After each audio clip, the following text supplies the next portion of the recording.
Noticentro 1, CMI. Batalla campal en Usme y Portal Las Américas. Enfrentamientos dejan más de 20 heridos. Violenta jornada en Jamundí, Valle del Cauca. 26 heridos, 7 por arma de fuego. Bogotá se alista para reactivación.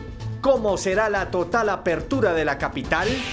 Bogotá llega al 97% de ocupación de camas UCI. Solo hay 67 disponibles. UCIs desbordadas. En Cali quedan 20 camas y en Bucaramanga solo quedan 4 unidades de cuidados intensivos. En 24 horas, récord de contagios y récord de vacunación.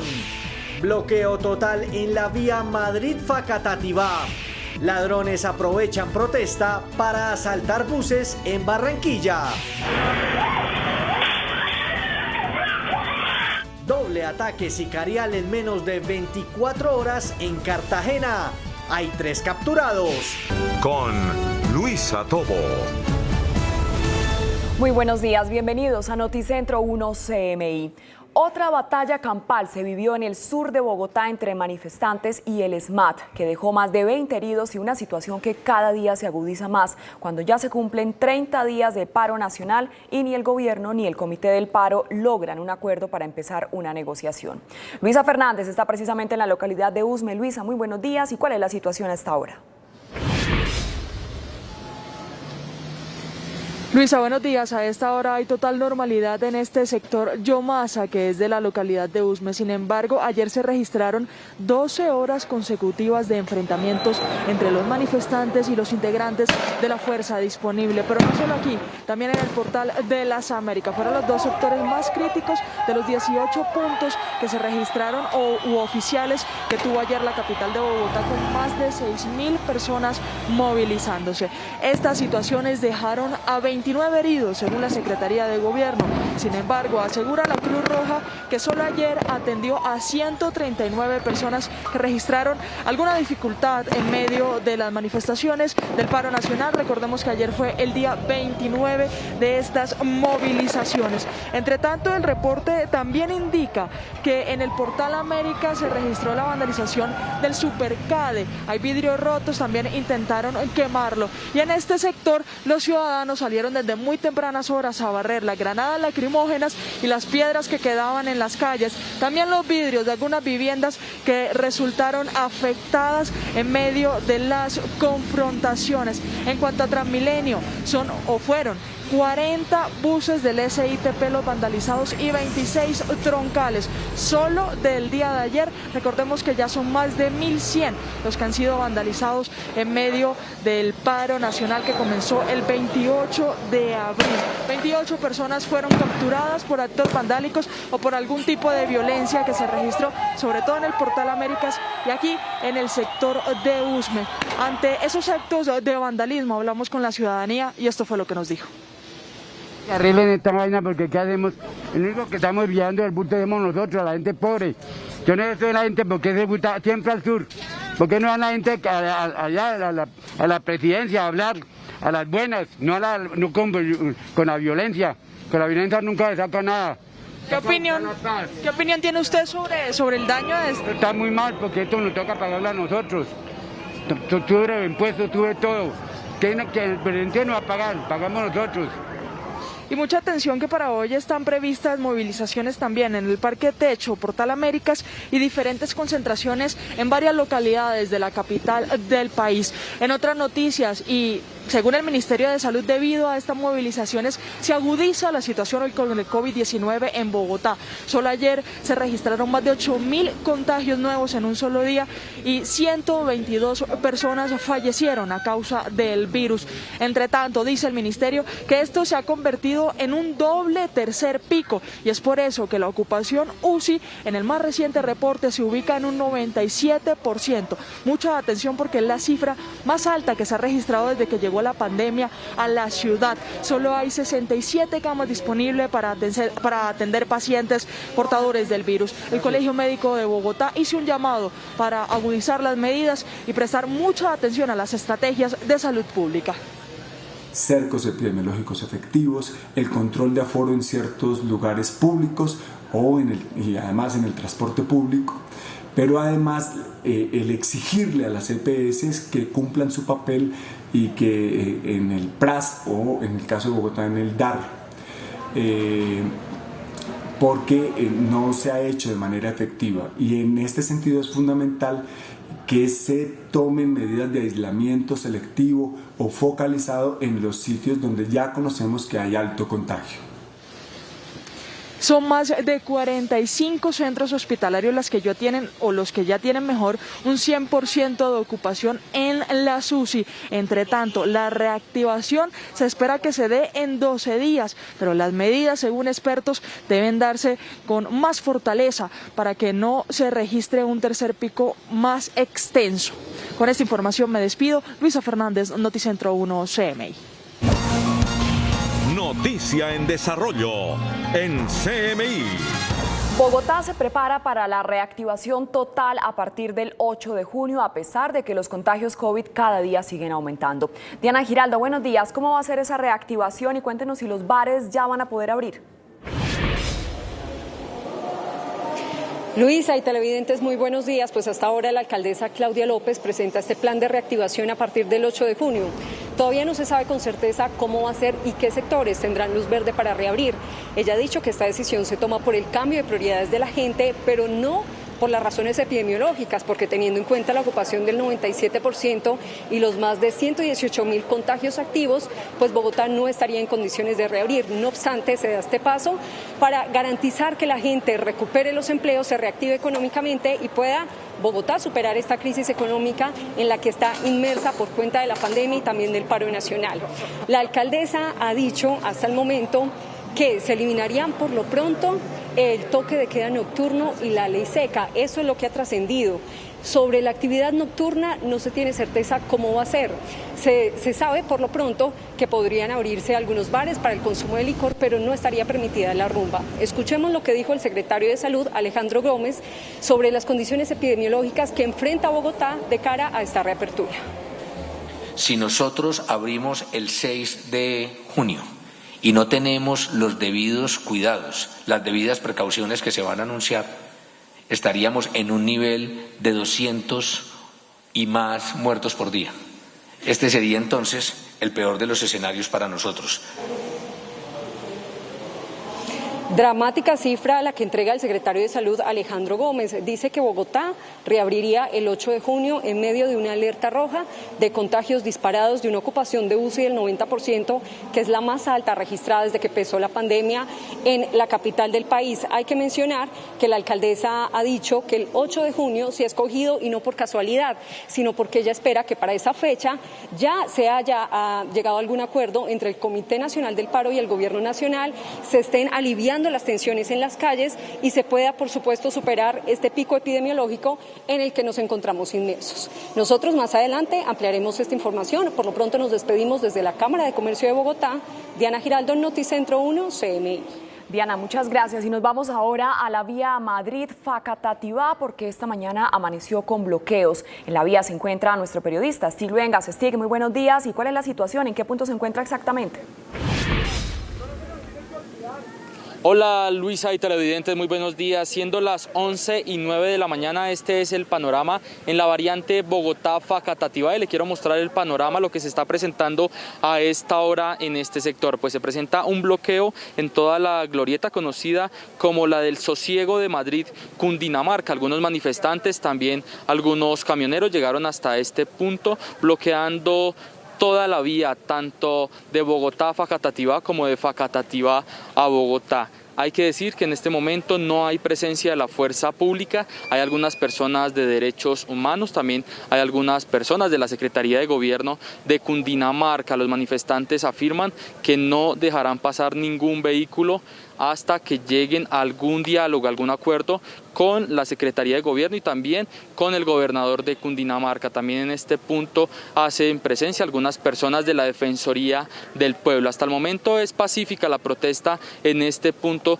de Madrid, Cundinamarca. Sin embargo, los jóvenes afirman que muy cerca de este punto se encuentra la fuerza pública, algunos camiones del ESMAD y de la policía. Ellos lo que piden es que no hagan presencia en este punto, pues cada vez que ellos se acercan, pues hay enfrentamientos con estos hombres del ESMAD. Los vehículos deben tomar vías alternas, como la autopista sur, que en este momento no tiene bloqueo, hacia municipios como La Mesa y otros como Girardot también, que se pueden desplazar por la autopista sur. Hacia Funza tampoco hay paso, lo que ustedes están viendo en pantalla, la vía hacia Bogotá, Funza totalmente bloqueada, no hay paso de vehículos. Ellos dicen que dejan pasar algunas ambulancias y también misiones médicas, también algunas personas que tengan cita para vacunación o que estén agendadas para alguna consulta médica. Siendo las 11:10 de la mañana, hablamos de otra importante noticia y tiene que ver con la crisis que están viviendo los agricultores de cebolla, específicamente en este departamento de Cundinamarca,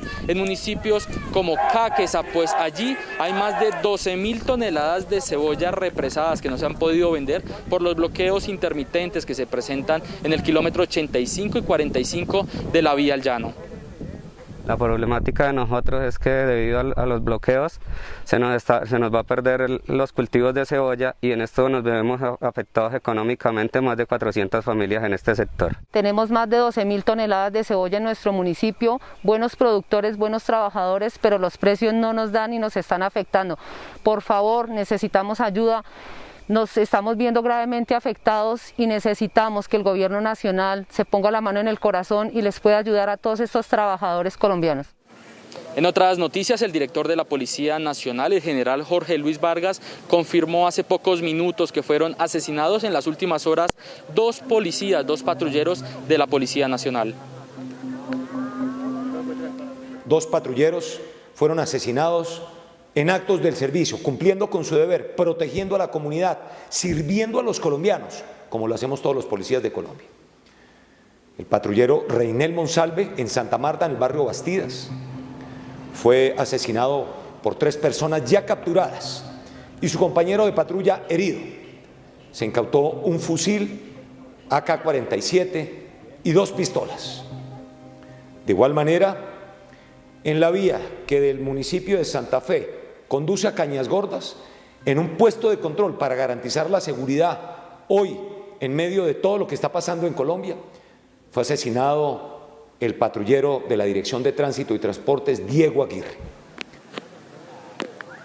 Y avanza el Plan Nacional de Vacunación con más de 8,7 millones de vacunas aplicadas. Justamente el ministro de Defensa, Diego Molano, y el de Salud, Fernando Ruiz, anunciaron que 370.000 dosis fueron asignadas para la fuerza pública.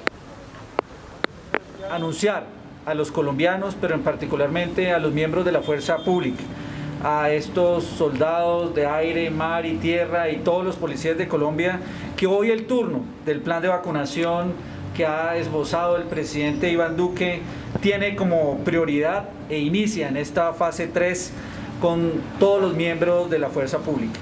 En el momento clave que nos encontramos en el país, que es el Plan Nacional de Vacunación, ese apoyo que nos han dado para poder hacer que se hagan las entregas de las vacunas en todo el territorio nacional, la entrega a más de 1.100 municipios del país, gracias al apoyo de las fuerzas militares y de la policía.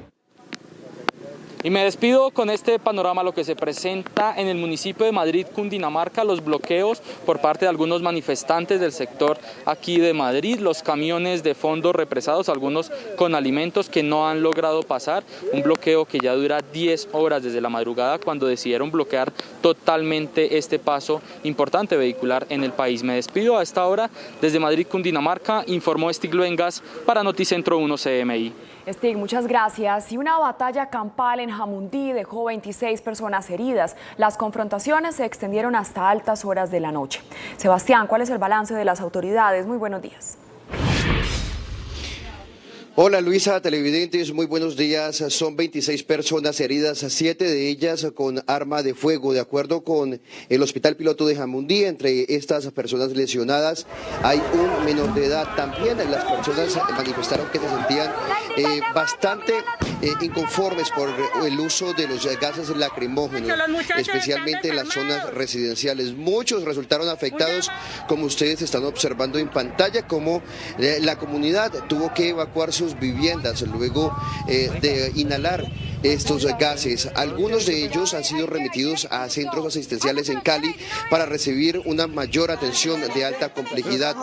La mayoría de los pacientes tienen contusiones, golpes y fracturas. El alcalde de Jamundí, Andrés Felipe Ramírez, ha dicho que la orden de desbloquear la vía panamericana con la policía fue orden del gobierno nacional, que él insiste en dialogar con las personas que permanecen en estas barricadas en el municipio de Jamundí, en el Valle del Cauca. Por su parte, la Policía Metropolitana de Cali, cuya jurisdicción es esta, en Jamundí, dijo que 2 de sus uniformados también resultaron lesionados, uno de ellos con fractura nasal. Esta batalla campal e impresionante, como ustedes están viendo en sus televisores, se extendió por varias horas. Hasta las 11 de la noche aproximadamente hubo tensión en este municipio de Jamundí, en el Valle del Cauca. También lo que nos han reportado las autoridades hasta el momento es que 3 uniformados de la policía fueron atacados brutalmente en el municipio de Buga la Grande, o mejor, en el sector conocido como La Y, que comunica hacia los municipios de Andalucía o de Buga la Grande. Ellos tuvieron que ser remitidos a centros asistenciales.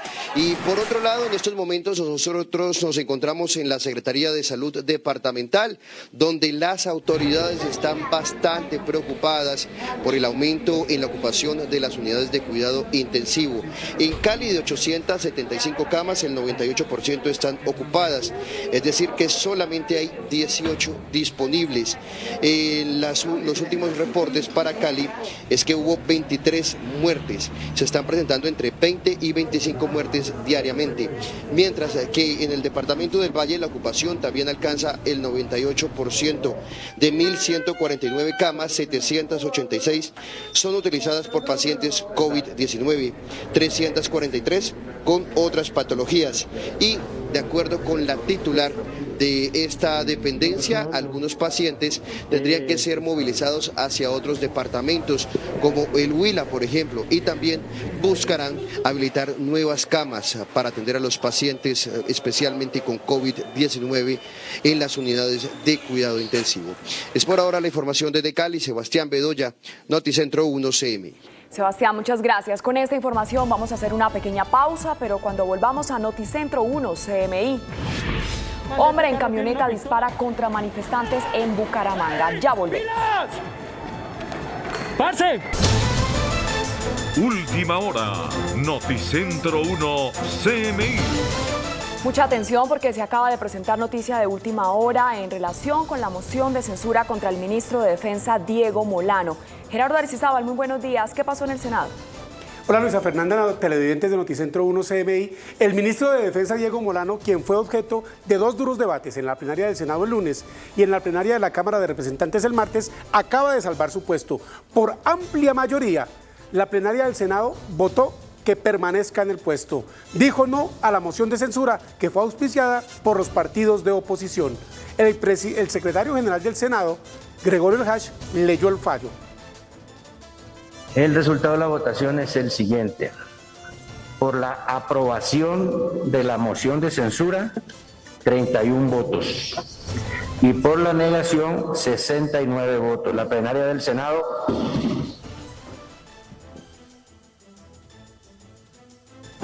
estamos en sesión formal y dentro del recinto de la plenaria del Senado. Entonces, la Secretaría solicita un poquito de respeto con nosotros mismos. La plenaria del Senado ha negado, con la mayoría requerida por la Ley Quinta, la proposición para presentarle moción de censura al señor ministro de la Defensa Nacional, Diego Molano.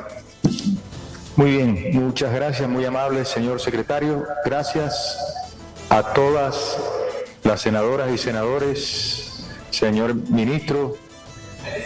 Muchas gracias. Se levanta la sesión y se convoca para el próximo martes 1 de junio. Se informa que los anuncios quedaron para la próxima sesión del martes, que hay ejercicio de oposición en la plenaria del Senado y ese día se harán los anuncios que estaban para hoy. Muchas gracias a todos.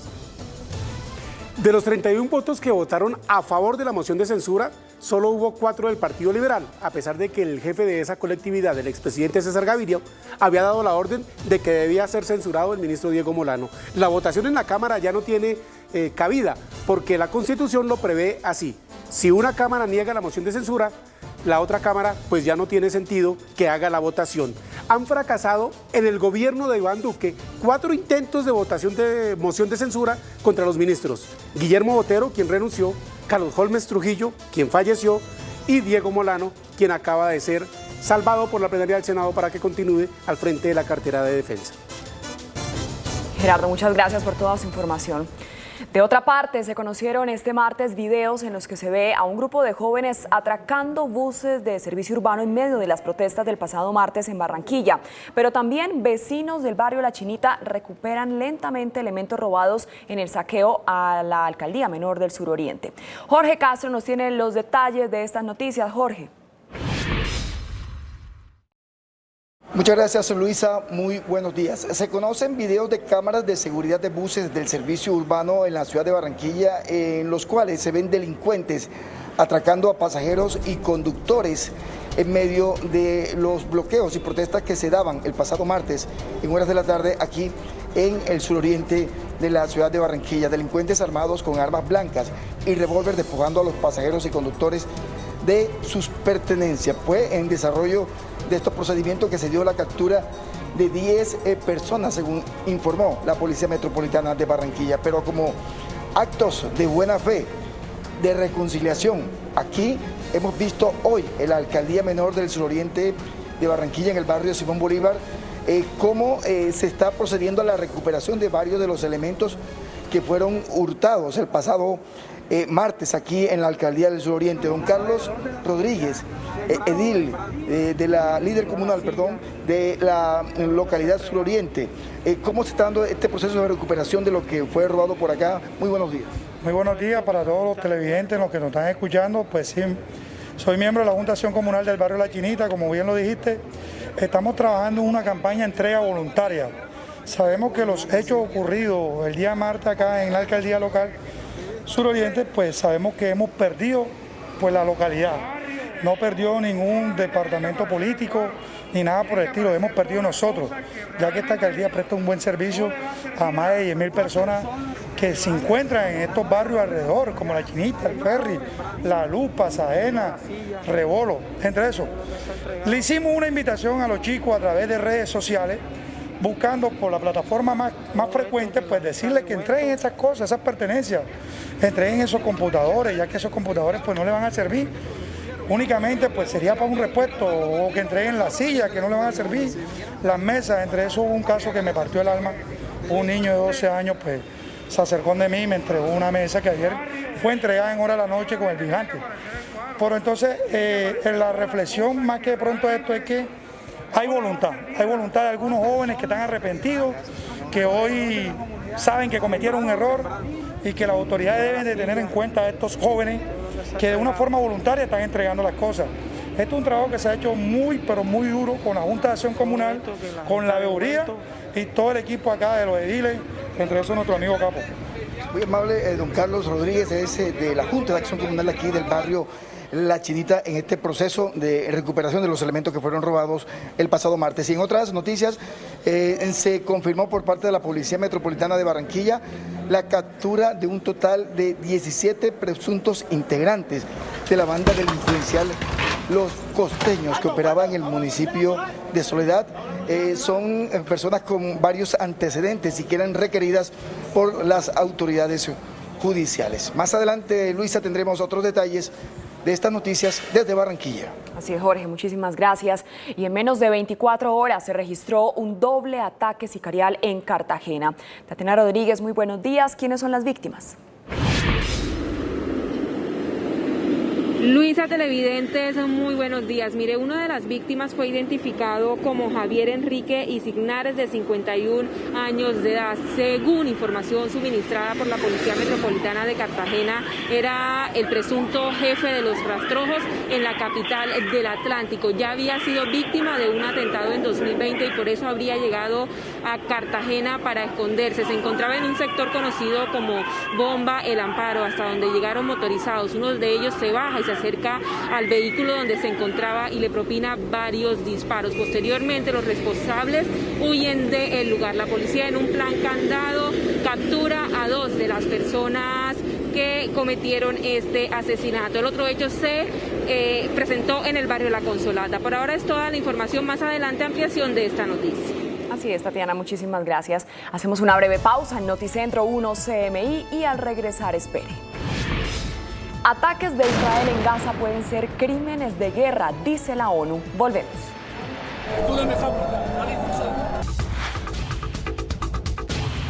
Según la Organización de Naciones Unidas para los Derechos Humanos, los ataques israelíes en Gaza podrían ser crímenes de guerra. El presidente de Francia, Emmanuel Macron, admite la responsabilidad de su país en el genocidio de Ruanda y China se niega a una investigación plena de su laboratorio en Wuhan y propone investigar los laboratorios del mundo. Las noticias del mundo en Noticentro 1 CMI. La jefa de Derechos Humanos de las Naciones Unidas, Michelle Bachelet, declaró que los mortíferos ataques de Israel contra Gaza pueden constituir crímenes de guerra si se demuestra que son desproporcionados. Such strikes raise serious concerns of Israel's compliance with the principles of distinction and proportionality under international humanitarian law, if found to be indiscriminate and disproportionate in their impact on civilians and civilian objects. Such attacks may constitute war crimes. Bachelet dijo que el lanzamiento indiscriminado de cohetes de Hamas durante el conflicto también fue una clara violación de las reglas de la guerra. Esto sucede justo cuando delegaciones de alto rango de Israel y del movimiento islamista palestino Hamas aceptaron reunirse la próxima semana en El Cairo para afianzar la tregua acordada hace una semana con la mediación de Egipto. El régimen chino de Xi Jinping cuestionó y se negó los pedidos de una investigación transparente sobre el Instituto de Virología de Wuhan, el laboratorio de esa ciudad china que está bajo la lupa internacional para intentar determinar si fue allí donde se originó el coronavirus y se filtró a la población accidentalmente o no, lo que derivó en una pandemia que hasta el momento se cobró la vida de 3.500.000 personas en todo el mundo y causó graves deterioros en las economías de todos los países. El gobierno chino además propuso una impracticable e insólita medida: investigar a todos los laboratorios del mundo y principalmente los de Estados Unidos, pues acusan a Washington de que el coronavirus fue creado por el ejército estadounidense, por lo que piden abrir sus laboratorios a la OMS. El presidente francés Emmanuel Macron, en un discurso en Kigali, la capital de Ruanda, abrió una nueva etapa en la compleja relación de Francia con el país africano, al reconocer la responsabilidad abrumadora de su nación en el genocidio de 1994. Macron rechazó toda complicidad francesa en el asesinato de más de 800.000 ruandeses de etnia Tutsi a manos del régimen en manos de líderes de la etnia Hutu, pero admitió que París, aunque fuese de forma inconsciente, tuvo un papel en el engranaje que condujo a lo peor. La France n'a pas compris que, en voulant faire obstacle à un conflit régional ou une guerre civile, elle restait de fait aux côtés d'un régime génocidaire. Un grupo de investigadores alemanes de la Universidad Goethe de Frankfurt ha afirmado que a partir de una serie de estudios de laboratorio habrían encontrado la causa de los raros pero graves episodios de coagulación sanguínea entre las personas que recibieron las vacunas COVID-19 desarrolladas por AstraZeneca y Johnson & Johnson.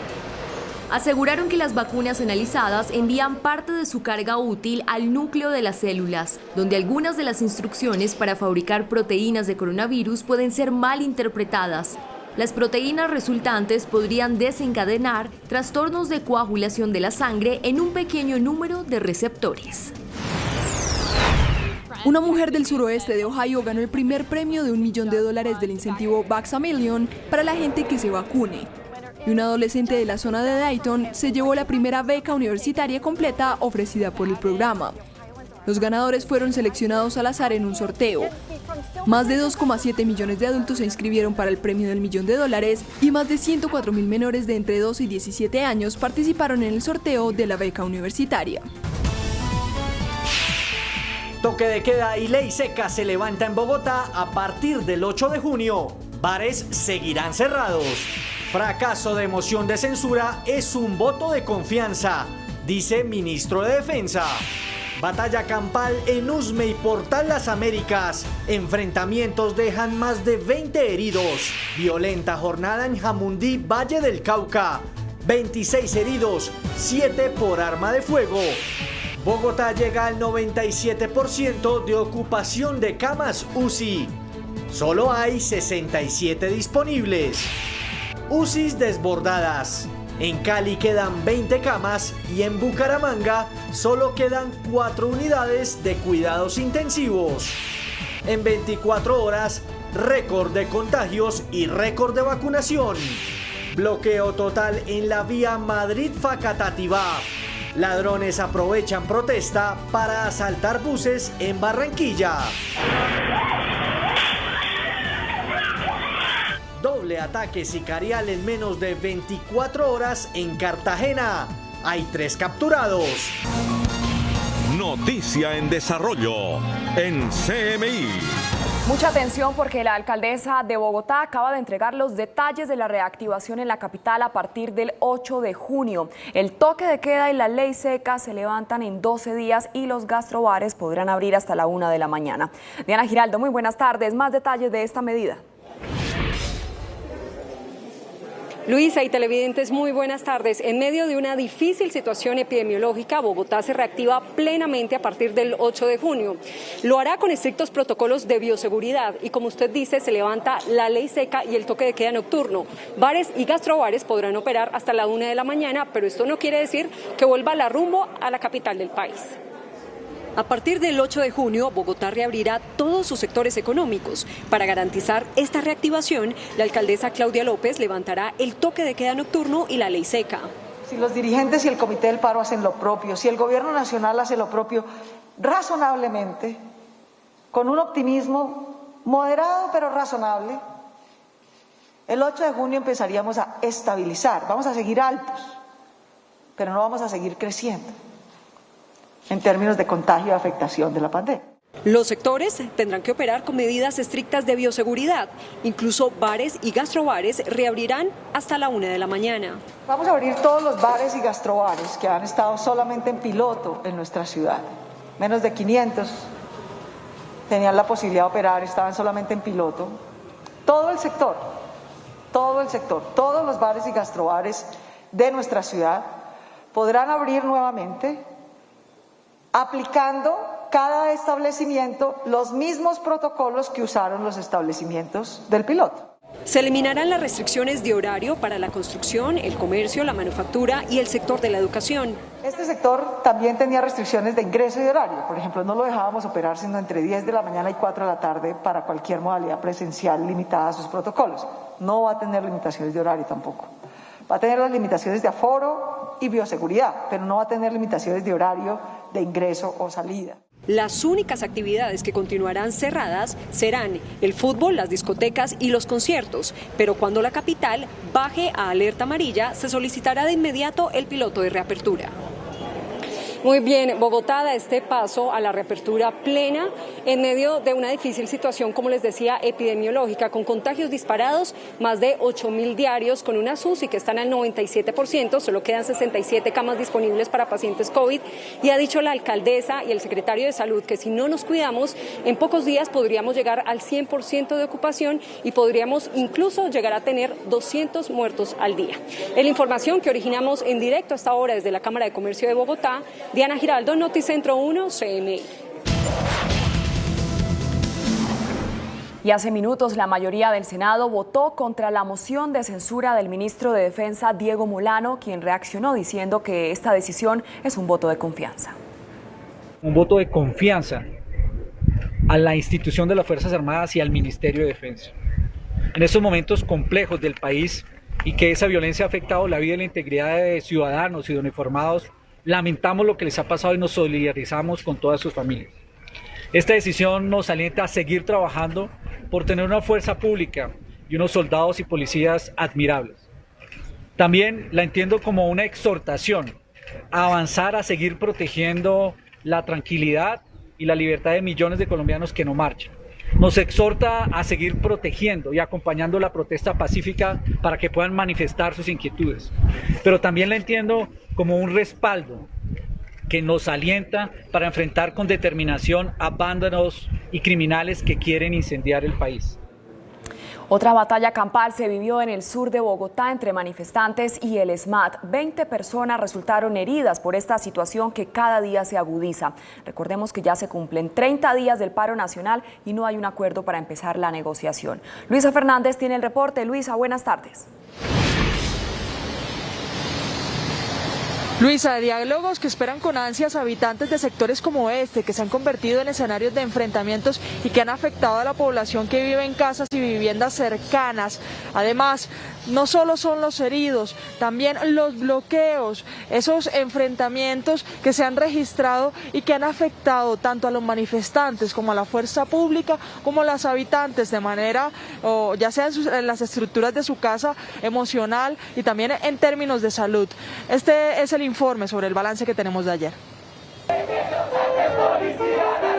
6.000 personas se concentraron en 18 puntos de la capital del país en el día 29 del paro nacional. El sector de Yomasa y el Portal Américas fueron escenarios de enfrentamientos, disturbios y vandalismo, con un reporte de 29 heridos, 24 civiles y 5 uniformados. Sin embargo, la Cruz Roja afirma que atendieron a 139 personas en toda la jornada.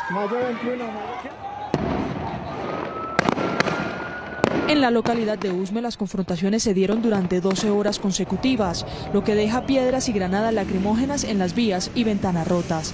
También hay videos de la ciudadanía donde se puede ver a integrantes de la fuerza disponible lanzando piedras en respuesta a los ataques de civiles. En otras noticias, la ocupación UCI en la capital del país preocupa, pues en estos momentos se ubican un 97%. Entre tanto, ayer Bogotá registró más de 8.000 casos nuevos en un solo día. A 12 días para dar paso a la reactivación total en la ciudad, el Ministerio de Salud alertó sobre el doble tercer pico que viven algunas capitales del país, siendo Bogotá la mayor afectada. Días después de iniciaron todos los paros, las aglomeraciones en las calles, se inició otro pico adicional que ha sido mucho más agudo, mucho más intenso y que nos está generando esta afectación en la ciudad de Bogotá y en la mayor parte de las ciudades del país.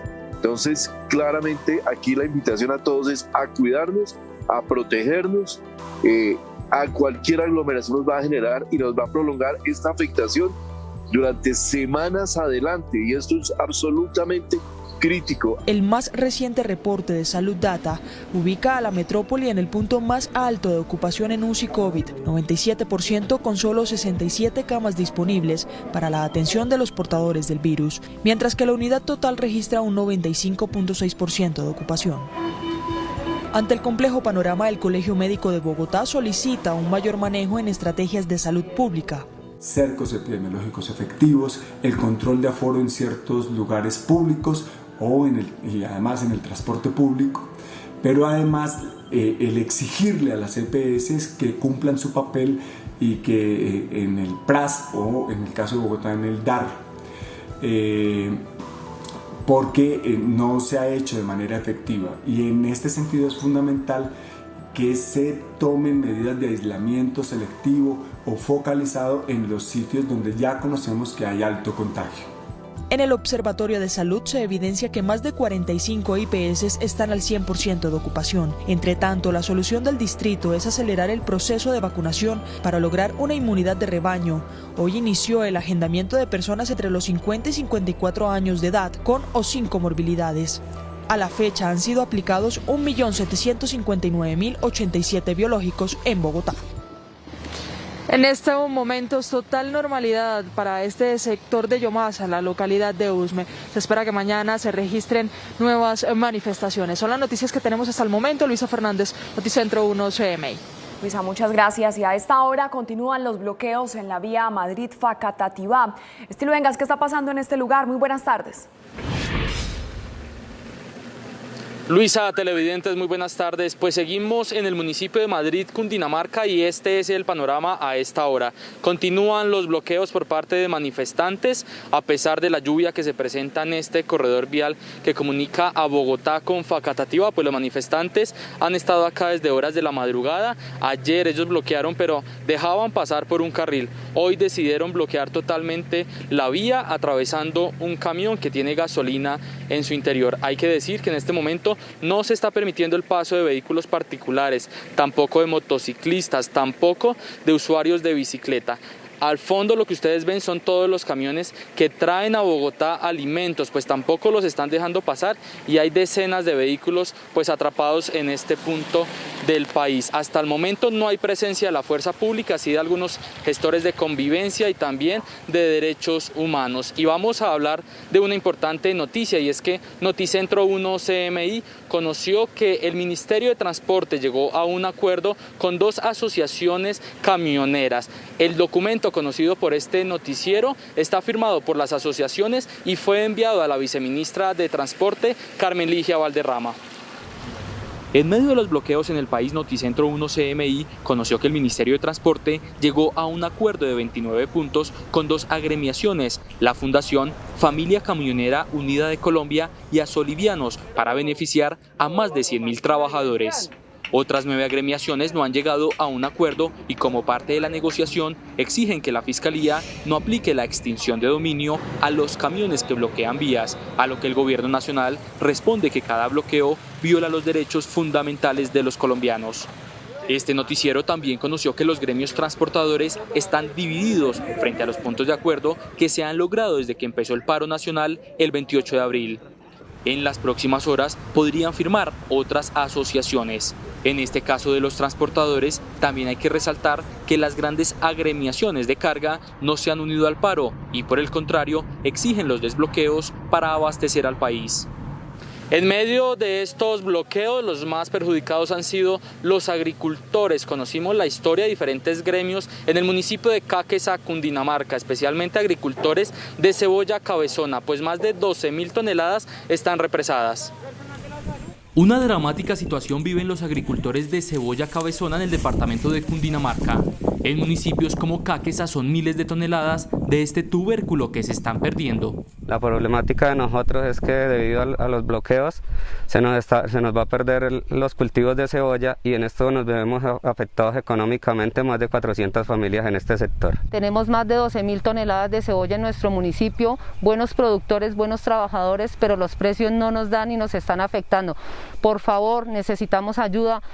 Nos estamos viendo gravemente afectados y necesitamos que el gobierno nacional se ponga la mano en el corazón y les pueda ayudar a todos estos trabajadores colombianos. Sin compradores y con las vías bloqueadas, se ven obligados a dejar a 30.000 pesos los bultos de cebolla que antes vendían a 50.000. Y en otras noticias, la dirección de la Policía Nacional confirmó que en las últimas horas fueron asesinados 2 policías en hechos vandálicos en otros departamentos del país. El director de la Policía Nacional, general Jorge Luis Vargas, confirmó que en las últimas horas fueron asesinados 2 patrulleros de la policía. El patrullero Reinel Monsalve en Santa Marta, en el barrio Bastidas, fue asesinado por 3 personas ya capturadas. De igual manera, en la vía que del municipio de Santa Fe conduce a Cañas Gordas, en un puesto de control para garantizar la seguridad hoy, en medio de todo lo que está pasando en Colombia, fue asesinado el patrullero de la Dirección de Tránsito y Transportes, Diego Aguirre. Uno de los responsables del asesinato del patrullero en Santa Marta fue capturado y se le incautó un fusil. En Antioquia tenemos información que este acto habría sido producido por el Clan del Golfo. Ofrecemos hasta 100 millones de recompensa a quien dé información para individualizar o ubicar a los homicidas del patrullero Aguirre en Antioquia. El general Vargas también confirmó que hay múltiples recursos provenientes de Venezuela y que algunos de ellos han sido canalizados a través de corporaciones presuntamente utilizadas como fachada y todo para cometer actos vandálicos en contra de la fuerza pública. Y en medio de un récord de contagios en el país con más de 23.000 casos confirmados en las últimas horas y también un récord de vacunación, 229.000 dosis aplicadas, el Ministerio de Defensa anunció que se destinaron más de 370.000 dosis para la fuerza pública.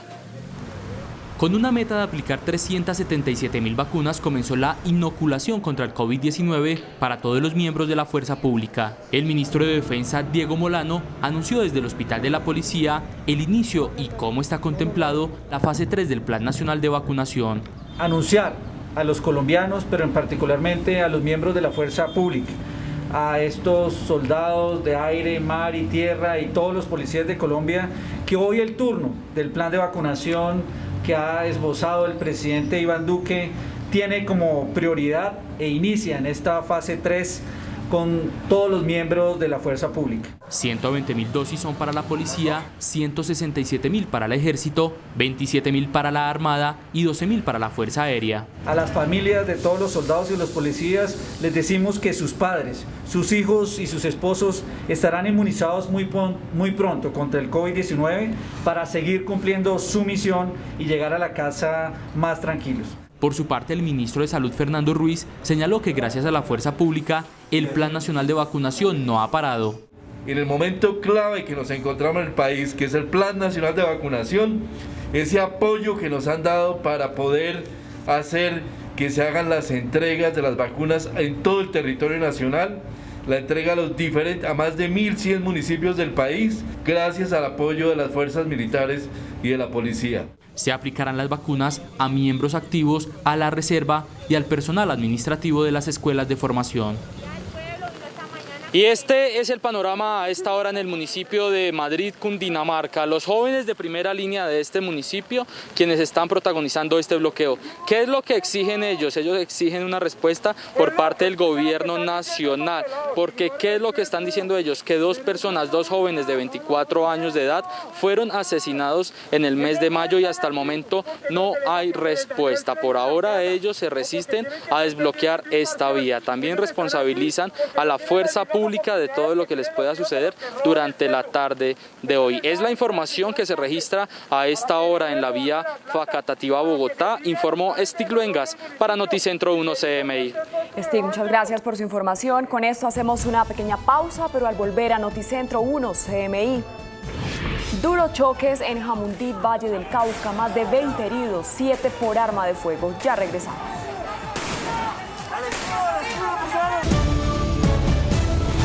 Seguimos en Noticentro 1 CMI.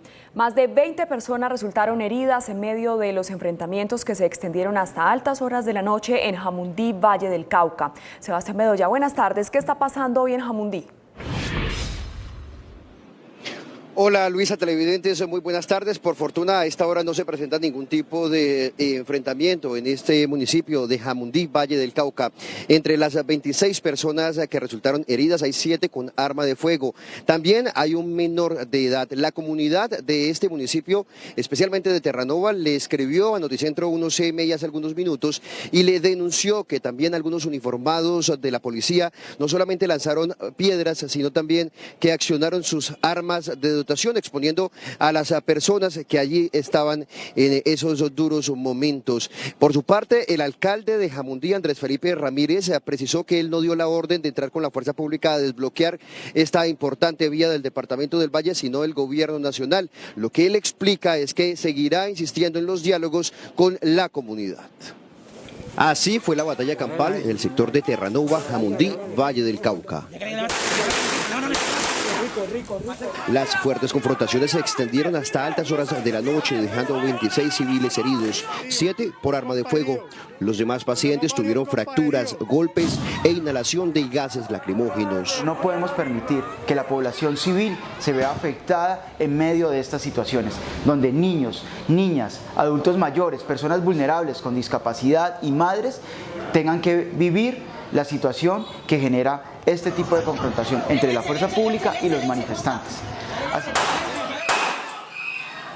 La policía reporta a 2 de sus uniformados lesionados, uno con fractura nasal.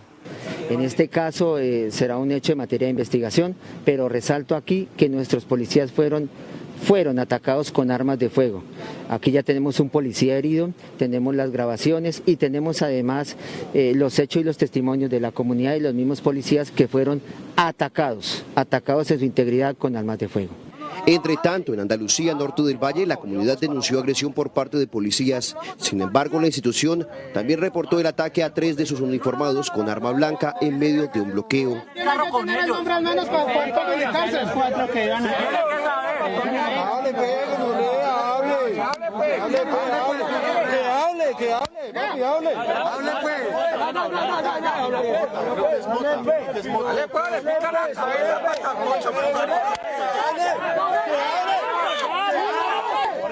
Ellos disparan sus armas en forma de prevención, nunca a la multitud, nunca hacia las personas.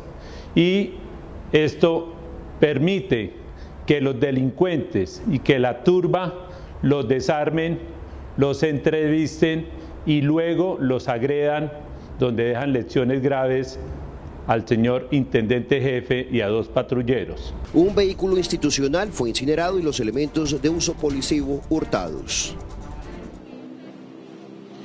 Los más afectados por la inhalación de gases lacrimógenos fueron los niños y los adultos mayores. A ustedes, a los televidentes en Jamundí, les decimos que estaremos muy atentos a esta situación, que nos hagan llegar sus reportes para nosotros poderlos mostrar y también realizar el respectivo seguimiento y verificación. Agradecemos todos esos mensajes que nos hacen llegar a nuestras respectivas líneas. En otras noticias, hay una gran preocupación entre las autoridades, especialmente las de salud, porque aumentó considerablemente la ocupación en las unidades de cuidado intensivo.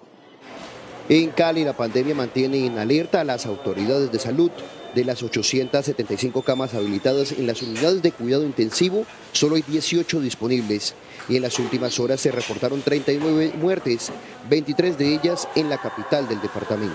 Tenemos 800 casos positivos activos nuevos identificados, una derivación a UCI que hoy llega a una cifra del 98% de ocupación, cifras preocupantes en la ciudad de Cali y una mortalidad cuyos promedios están entre 20 y 25 personas que fallecen día. En el resto del Valle del Cauca, la cifra del 98% en la ocupación también es preocupante. De 1.149 camas, 786 son utilizadas por pacientes COVID-19, 343 con otras patologías. Trasladarán a las personas hacia otros departamentos. Solo hoy hubo 74 en cola. Tuvimos la oportunidad de mandar pacientes a Pereira, pero esa oportunidad se perdió ya. Estamos mirando la posibilidad de desviar pacientes al Huila y estamos haciendo un ejercicio con todas nuestras clínicas de seguimiento de camas de UCI. Las autoridades de salud y gremios médicos insisten en la necesidad de permitir el paso del personal e insumos por las barricadas que hay en toda la región y que cumplen su función de salvar vidas. También las autoridades de salud advirtieron por el aumento en el uso de los insumos médicos debido a estas personas que han resultado heridas durante las confrontaciones que se han desarrollado en todo el departamento del Valle. Además, insisten en no descuidar las normas de autocuidado, por ejemplo, en el uso del tapabocas. Es por ahora la información desde Cali. Sebastián Bedoya, Noticentro 1, CMI. Sebastián, muchas gracias. Y en medio de los enfrentamientos que se presentaron anoche en Bucaramanga, hombres que se movilizaban en una camioneta dispararon contra los manifestantes. Eduardo Herrera, ¿cómo sucedieron estos hechos? Buenas tardes. Hola Luisa y televidentes, pues en una nueva jornada de protestas se vivió ayer en Bucaramanga. Lo que inició como una marcha pacífica, desafortunadamente terminó en enfrentamientos entre el SMAT, de la policía y los manifestantes. Pero sin ninguna duda el hecho más preocupante ayer fue el ataque con un arma de fuego por parte de unos civiles que se acercaron hacia el grupo de las personas que se encontraban manifestándose sobre la carrera 27. Para conocer un poco más sobre lo sucedido, nos encontramos con Paola Silva, ella es miembro del comité universitario. Paola, bienvenida a Noticentro 1 CMI, cuéntenos, ¿qué fue lo que sucedió ayer? Bueno, para el día de ayer se encontraba convocada una movilización desde las 2 de la tarde, en la Puerta del Sol, sale aproximadamente a las 3:15, baja al centro, pasa por la 27, En aproximadamente 6:30 la policía, el ESMAD interviene a la parte de atrás de la movilización, donde se encontraban aproximadamente 150 personas en el mesón de los Búcaros. Posteriormente la gente se repliega para toda esta zona de la 27, los manifestantes, y a eso de las entre 10:30 y 11 pues suceden los hechos que en este momento pues han sido replicados por redes sociales, de un carro particular disparando arma de fuego. En ese momento cuando le dispararon, ¿algún estudiante resultó herido? ¿Cómo fue ese momento? Afortunadamente no resultó nadie herido de los disparos de este carro particular, sin embargo sí se hizo muy cerca a los manifestantes. La manifestación estaba por toda la carrera 27. Nosotros nos encontrábamos particularmente en la 11:27 y alcanzamos a escuchar el sonido.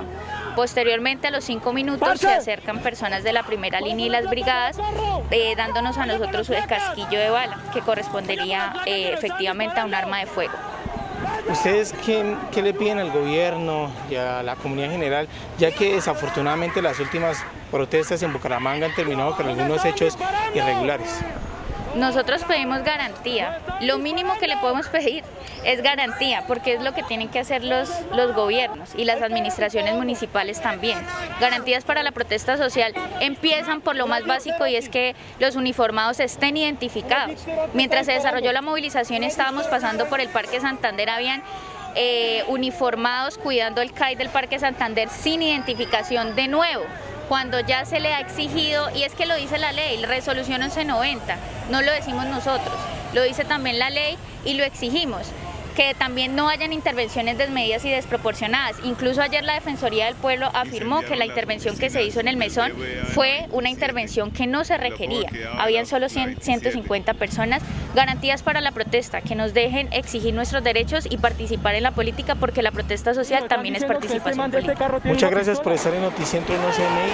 Bueno, Luisa, y también hay que destacar que desafortunadamente pues ayer también se presentó el ataque, un nuevo ataque, una sede bancaria sobre la carrera 27, y desde ya los jóvenes están convocando para una nueva jornada de protesta mañana viernes. Ellos dicen que el punto de encuentro va a ser en la Puerta del Sol. Nosotros más adelante regresaremos con más noticias. Desde Bucaramanga, Eduard Herrera, Noticentro 1 CMI. Eduard, muchas gracias. Y se conocieron los videos en los que se ve a un grupo de jóvenes atracando en buses de servicio urbano en medio de las protestas del pasado martes en Barranquilla. Jorge Castro tiene los detalles de esta y otras noticias en la capital del Atlántico. Jorge. Muchas gracias, Luisa. Muy buenas tardes. Fueron delincuentes que se infiltraron en desarrollo de estas protestas en la calle 17, pero también una buena noticia: voluntariamente están apareciendo varios elementos robados en los saqueos a la alcaldía menor del suroriente. En Gavilla, con armas de fuego y cuchillo, delincuentes atracaron varios buses del servicio de transporte urbano el pasado martes en medio de las protestas en la calle 17. Conductores y pasajeros fueron despojados de sus pertenencias. El pánico era generalizado en el sector.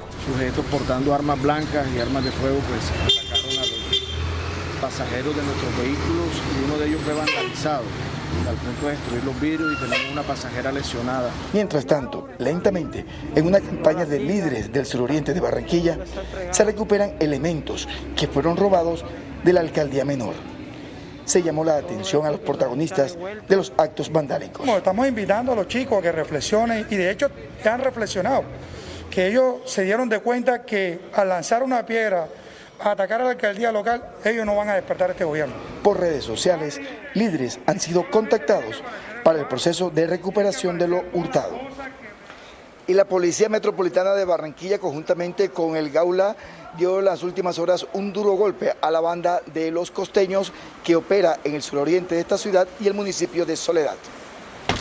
Fueron 17 los presuntos integrantes de la banda criminal Los Costeños, capturados en un operativo de la Policía Metropolitana de Barranquilla. Operaban en el suroriente de esta capital y en el municipio de Soledad.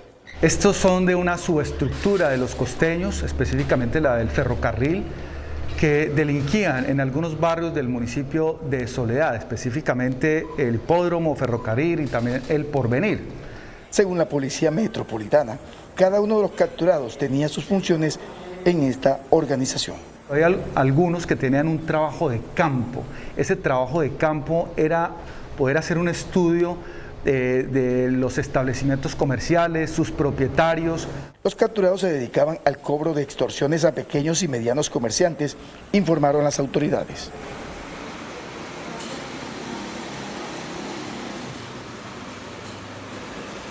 Según se detalló aquí en la ciudad de Barranquilla por parte del comandante de la Policía Metropolitana, la información que recogían estos delincuentes eran transmitidas hasta jefes que se encuentran presos en diferentes cárceles del país, y desde los centros penitenciarios se ordenaba la extorsión a los comerciantes que ya habían sido verificados como los quienes iban a ser blancos de las extorsiones. Noticias desde Barranquilla con Jorge Castro, Noticentro 1, CMI. Jorge, muchas gracias. Y desde hoy Medellín cuenta con un distrito especial comercial para reactivar 17.000 establecimientos y 13.000 venteros. Yussi Chaparro, ¿cómo va a funcionar ese distrito especial? Hola, buenas tardes. Según la Alcaldía de Medellín, la idea es unificar estos 17.000 establecimientos y 13.000 venteros, como usted lo mencionaba, y convertirlos como en un solo centro comercial para el centro de la ciudad, de la capital antioqueña. La idea es reactivar la economía, las pérdidas que han tenido millonarias los comerciantes durante todo este mes de pandemia, y además, sumado por el paro nacional, muchos han tenido que cerrar estos establecimientos. Entre las estrategias que se tienen adelantadas para este gran centro comercial, que va a estar en el corazón de la ciudad, será reforzar cámaras de seguridad. Serán cerca de 500 para que así las personas que visiten el centro se sientan tranquilas de poder estar en cada uno de estos establecimientos, además de algunas actividades culturales y deportivas que habrá en la capital antioqueña. Ya podemos hablar de una Medellín que deja atrás el pico y cédula y ojalá nunca más tenga que volver, que deja atrás los toques de queda que afectaban el comercio de forma particular. Y yo creo que empiezan a abrirse las puertas. Uno ve a la gente hablando otra vez con un espíritu muy positivo sobre lo que viene hacia adelante, sobre lo que viene en nuestro futuro. Además, la gerente del centro de Medellín dijo que entre las estrategias que tendrá este centro comercial aquí en el corazón será que podrán abrir los establecimientos los domingos para que así puedan venir todas las personas. Cada uno de los locales y centros comerciales que hay en el centro se unen para hacer una sola institución. Eso incluye ¿qué le hace falta al centro de Medellín? En comercio, actividad cultural, atractivos, entretenimiento. Entonces nos articulamos con la alcaldía para que el espacio público, pues además de ser seguro, regulado, controlado, tenga la posibilidad de generar mayor flujo comercial y mayor atractivo. Justamente a esta hora, 12:36 del mediodía, estamos en el centro de Medellín esperando que en pocos minutos llegue una movilización que hace parte del paro, esta vez integrada por madres que se unen a las protestas que han tenido durante los últimos días. Y en otras noticias de Antioquia, en las últimas horas, 2 policías fueron emboscados en la vía que conduce del municipio de Santa Fe de Antioquia hacia Cañas Gordas. Uno murió y otro quedó lesionado. El patrullero de policía Diego Alejandro Aguirre Londoño, de 34 años, se encontraba junto a otro uniformado instalando un puesto de control de tránsito y transporte en la vía hacia Santa Fe de Antioquia, Cañas Gordas, cuando fueron emboscados por hombres armados. Quienes se encontraban realizando actividades de prevención y control vial, donde desafortunadamente pierde la vida uno de nuestros héroes, el señor patrullero Diego Aguirre, y sale lesionado el señor intendente jefe James Ortúa, quien fue trasladado a la ciudad de Medellín. La policía ofreció una recompensa de 50 millones de pesos por información de los responsables. El otro patrullero que lo acompañaba y resultó herido se recupera en un hospital de Medellín. Aunque aún no se ha identificado cuál sería el grupo armado responsable, se presume que podría ser el Clan del Golfo. Esto desde Medellín, Yussi Chaparro, Noticentro 1 CMI. Feliz tarde. Yussi, muchas gracias. Doble sicariato en menos de 24 horas en Cartagena. Una de las víctimas era el presunto cabecilla de los rastrojos en la capital del Atlántico. La policía capturó a 3 personas por estos hechos. Tatiana Rodríguez, ¿quiénes son las víctimas? Muy buenas tardes. Luisa, televidentes, muy buenas tardes. Una de estas personas al parecer ya había recibido un atentado en el año 2020 en la capital del Atlántico. Sería el presunto integrante de cabecilla de la banda Los Rastrojos. El otro era un mototaxista.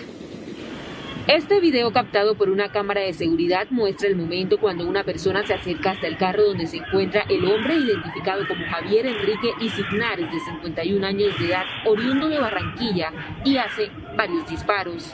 Un señor parqueó el carro aquí al lado, en el almacén El Amparo, y lo venían como que siguiendo.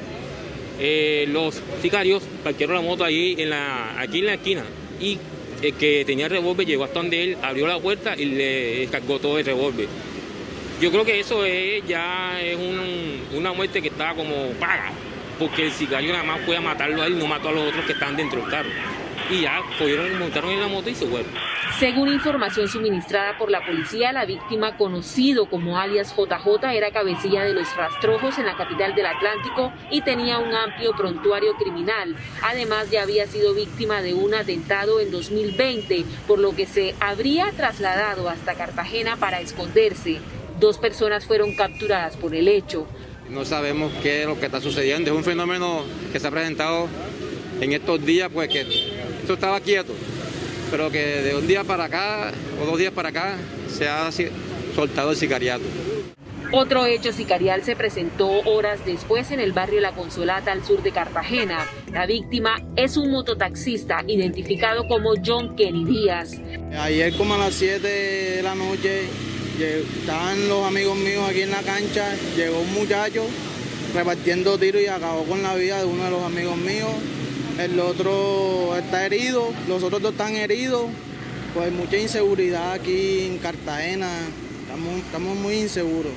La comunidad insistió en que hace falta la presencia de la policía.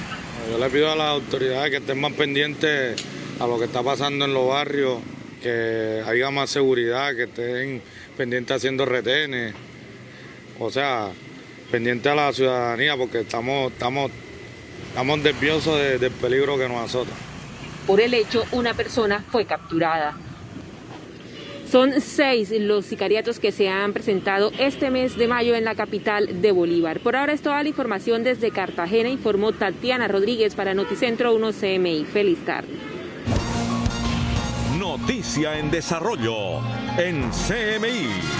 Ante la decisión de la Alcaldía de Bogotá de reactivar económicamente a la capital a partir del 8 de junio, los gremios y empresarios acaban de reaccionar a estas medidas anunciadas por el distrito. Diana, buenas tardes. ¿Qué dicen?